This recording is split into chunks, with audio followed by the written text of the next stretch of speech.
Hi అండి, welcome to Suji vlogs. నేను మీ లక్ష్మీ సుజాత. ఈరోజు మనము మునక్కాయతో సాంబార్ చేసుకుందామండి. ఇది చాలా అద్భుతంగా ఉంటుంది. ముందుగా స్టవ్ మీద ఒక ప్యాన్ అయితే పెట్టుకోండి. సరిపడా ఆయిల్ వేసుకోండి. ఒక 3 స్పూన్స్ ఆర్ 4 స్పూన్స్ వేసుకోండి, మీకు కరెక్ట్గా సరిపోతుంది. ఇప్పుడు ఈ ఆయిల్ కొంచెం హీట్ అవ్వాలండి. హీట్ అయిన తర్వాత ఆవాలు, జీలకర్ర ఇవి ఉంటాయి కదండి, అవి వేసుకోవాలి.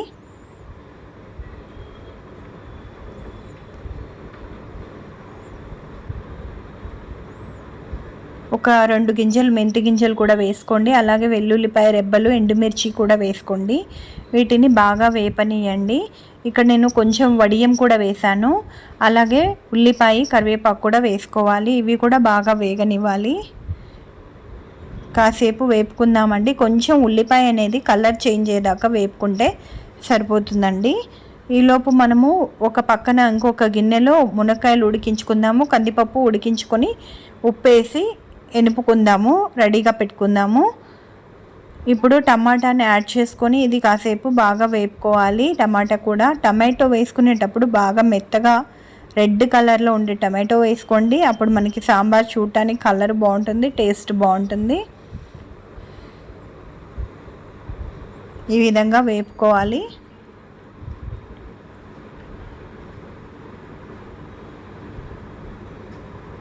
నేను పసుపు అనేది కందిపప్పులో ఉడికించి పెట్టుకున్నాను కలిపి.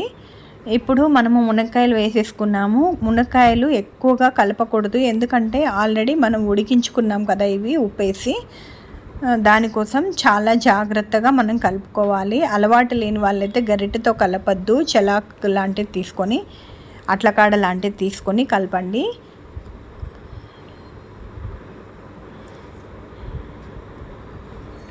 ఇలా కొద్దిసేపు వేగనివ్వండి.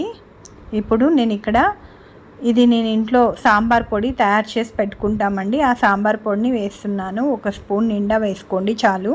ఎందుకంటే నేను ఇక్కడ క్వాంటిటీ 1 గ్లాస్ కందిపప్పే తీసుకున్నాను. అందుకని 1 స్పూను మసాలా అంటే సాంబార్ పొడి సరిపోతుందన్నమాట.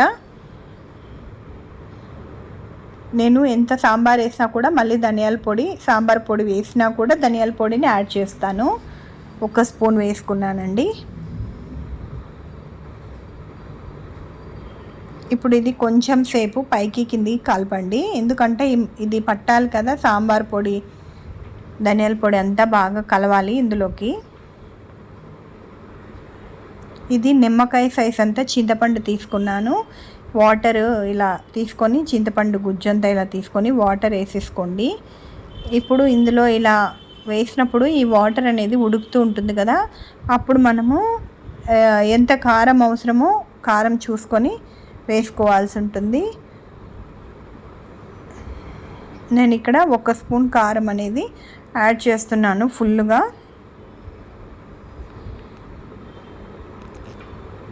ఇప్పుడు ఇది మనకి 1 గ్లాస్ పప్పుకి 1 స్పూన్ నిండుగా సాంబార్ సరిపోతుంది, అది కారం సరిపోతుందండి సాంబార్లోకి.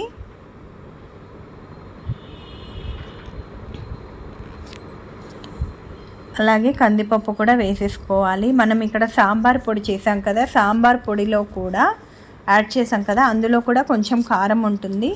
దానివలన నాకు ఇక్కడ 1 స్పూన్ మాత్రమే కారం పట్టింది.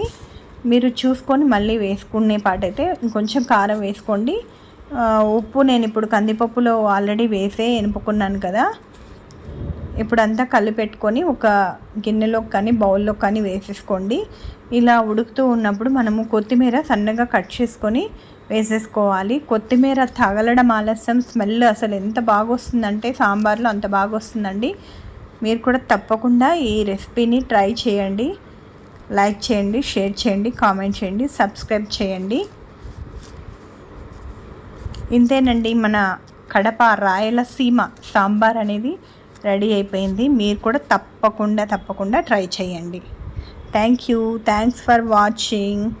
ఇప్పుడు దీన్ని ఇలా కలిపెట్టేసుకొని మూత పెట్టేసుకోండి కాసేపు. ఇంతేనండి మన సాంబార్. లైక్ చేయడం మర్చిపోవద్దు.